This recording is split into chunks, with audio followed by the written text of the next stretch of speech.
The United States of America has a huge problem. It used to be that politics wasn't something you talked about in casual conversation or around people you didn't know.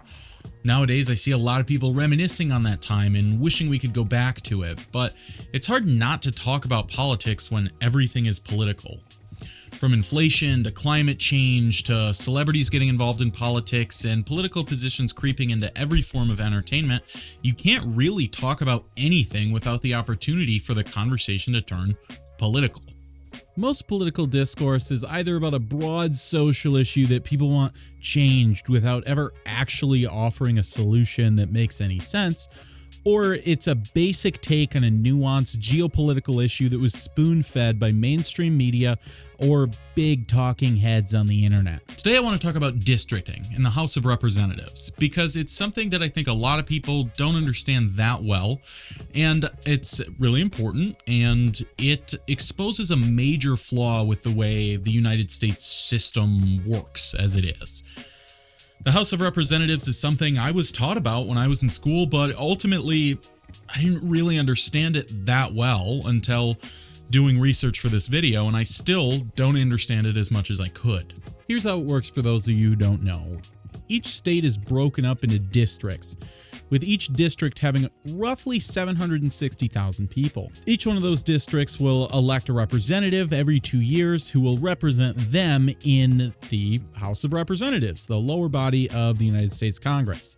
The point of this is so that each American is fairly represented within the federal government, with the idea being that your representative will be familiar with your life and your needs and the things that the people in your area need, and they'll be able to properly represent you in Congress when laws are being made and things are happening in the government, and that your local representative will be able to advocate on your behalf, knowing the needs of your specific area. A representative in the House will sponsor a bill which will be assigned to a committee to study it. Then, when it goes back, a simple majority vote will allow it to go to the Senate to be voted on. If you want something to be changed in the government, you can get a hold of your representative and ask them to sponsor a bill about what you'd like to see changed. If you're unhappy with your representative, you can vote them out in the next election, or you can get a hold of them directly and voice your concerns. On its face, it seems like a really good system.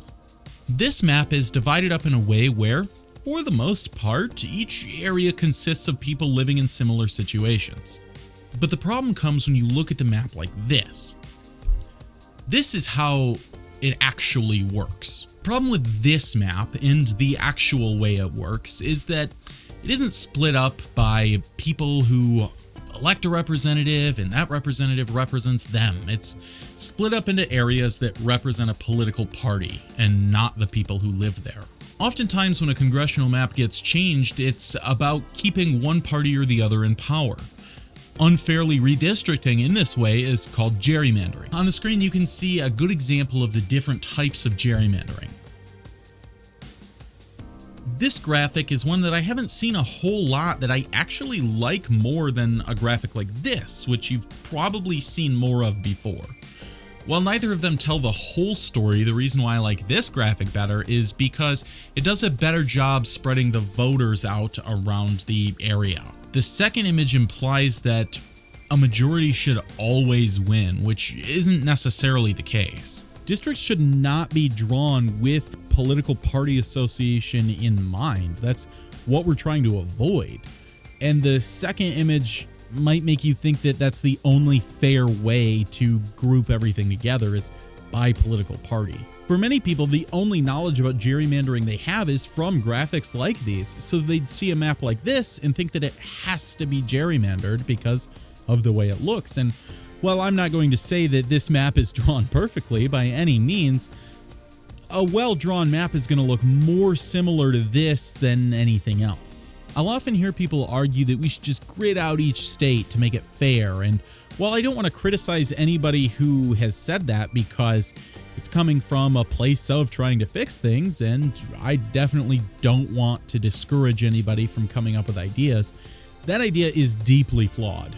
If we did do that, we would end up with districts that have wildly different population sizes that include people from totally different walks of life. You would never want to group somebody who lives in Detroit or New York or Chicago in with somebody who lives in a small farm town with less than 300 people. They don't know anything about each other's lives, and they definitely don't know what each other needs. You can't get one person to represent them both in the federal government. And because of that, some districts have to be big and some have to be small, and they can't really be square. This year, 2025, Texas proposed a new congressional map. Due to the way the media landscape is, it's kind of hard to figure out the actual reason they did this.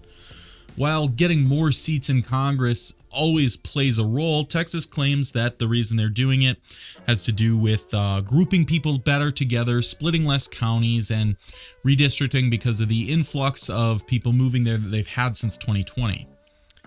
Democrats push back on this, saying the only reason they're redistricting is to get more seats in Congress and limit minority voices in the state, especially with Donald Trump backing the redistricting plan. The redistricting in Texas caused California to pass Prop 50, a proposition to redraw their congressional maps so that they would push back against Texas's racist gerrymandering. In my video I made about Texas's redistricting, I defended them a lot. I stand by a lot of what I said, other than I kind of do think a big reason they did it was to get more seats in Congress.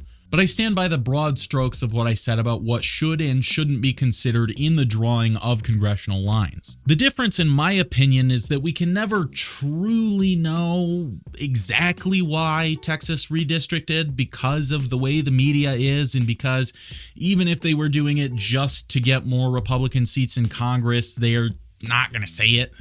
But with Prop 50, that's the reason. They want more blue seats in Congress. Gavin Newsom said it. Like, I haven't seen any argument for redistricting in California that isn't strictly getting more blue seats in Congress, pushing back against Texas. This is the issue with our country. None of this is for the people. This is all about party lines. The way it's set up is supposed to be by the people for the people, with statesmen representing their people in the federal government. Instead, we've got a bunch of people picking a color, and then we've got redrawing of districts, and we've got all these little things they're doing just to try to keep control. On its face, the vast majority of the way our government works makes sense and should work well. But as a people, we've kind of stopped caring who we're actually voting for. Most people have no idea who their representative is on the state or federal level. They're just voting on party lines. If we want to get back to an America that actually works for the people, we as voters need to do a better job with who we're voting for. As Americans, we raise awareness for all kinds of bullshit that nothing ever happens with, that ultimately raising awareness won't change. We should raise awareness about our ability as United States citizens to take that power back for ourselves and make an actual positive change within the government. The government and the media, they're not going to tell you that you have the power to take away their power, because that's how they make their money. There's so much money changing hands between big corporations and the media and the politicians. They don't want you to find out that you can just vote them out. They don't want you to find out that if people like me and people like you ran for office in our districts, we could get into Congress.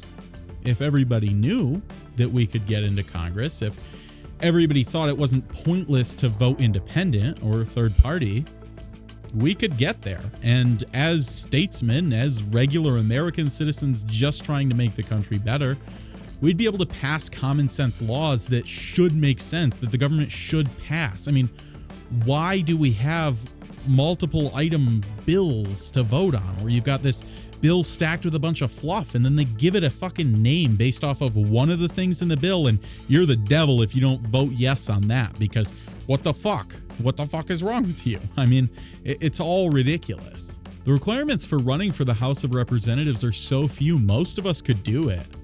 All you have to do is be 25, have been an American citizen for 7 years, live in the place you're running. That's it. But without raising awareness, like I said, you're not gonna get voted for. People aren't voting on merit. And that's the issue. Most people don't know why they even vote, let alone what the person they're voting for actually stands for. They're just voting the way they always do. They're voting for an idealized version of a person who's associated with the party they think they're the most aligned with.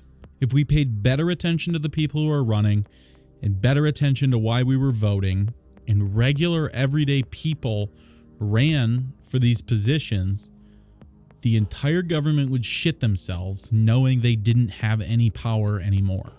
Gun YouTuber Brandon Herrera is running for Congress in Texas's 23rd district. He obviously knows all of this, and it's kind of disappointing to me that he's not spreading the word. He is a little bit. He's talking about how he wants to get back to statesmen and all this sort of thing, but he's running as a Republican and he's talking about being a real Republican, unlike these other Republicans, and that's part of the fucking issue. It's stupid as fuck that we keep doing this. Why are we not being louder about the fact that you can just fucking run? You can. You can just fucking run for Congress. I mean, we'd have to get a lot more people to pay a lot more attention before it ever mattered. But I went into writing this video just really, I don't know, black-pilled maybe. It's never going to get worse. It's all bad. Look how fucked it is. Look at the way our fucking system works. And by the time I got to the end of it, I ended hopeful. Hopeful that it's possible. That some people could actually get in who want to make a difference and who are able to make a difference. And all it takes is one person to start it. And everyone will realize if one district in one state elects an independent who's a regular person, every other district will see that it's possible. And every other district might realize they don't like their representative. And they don't like the way the government runs. But that's just me talking to no one, honestly. I mean, it's been a long time since I uploaded, so I doubt this video is going to do any good. And what do I know? I'm just a dumb kid. But if you made it this far, I hope you enjoyed the video. I hope you learned something. I hope you at least found it mildly entertaining. If you have watched this channel before and you're like, where the fuck were you? I'm sorry I was gone so long. I doubt I have anybody like that because I don't think I have any real regular viewers. I'm going to keep making videos. I'm making more videos like this that are scripted. I can get my thoughts down a lot better and I can be more concise and I can say shit that's more important to me. More than the off-the-cuff stuff. I'm still going to do some of the off-the-cuff stuff sometimes, but I do like these more scripted videos. I know I'm rambling, but if you liked it, drop a like, leave a comment, let me know what you think. And if you didn't like it, thanks for watching this long anyway. I'll see you in the next one. Peace.